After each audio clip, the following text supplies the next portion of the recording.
Nagpapasalamat ako dahil noong ako ay nag-announce na tatakbo akong Pangulo, marami, lahat ng mga supporters galing 2016, 2019, 2022, nandyan pa rin sila lahat. Solid na naniniwala at nagtitiwala. So, yun yung unang pagpapasalamat ko. Yung pangalawang pagpapasalamat ko ay yung kanilang suporta sa akin ngayon na humaharap sa impeachment na gawa-gawa ng House of Representatives.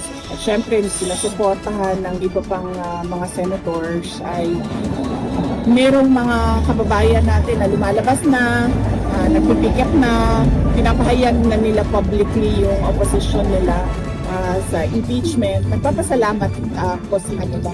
Pero base din sa discussion namin kanina ni Pangulong Duterte, lahat ng mga nangyayari sa buhay ng isang tao ay sinulat yan ng Diyos. So kung ma-impeach ako, yan ay sinulat na ng Diyos. Hindi man ako ma-impeach. See you sa 2028. See you tomorrow. Duterte!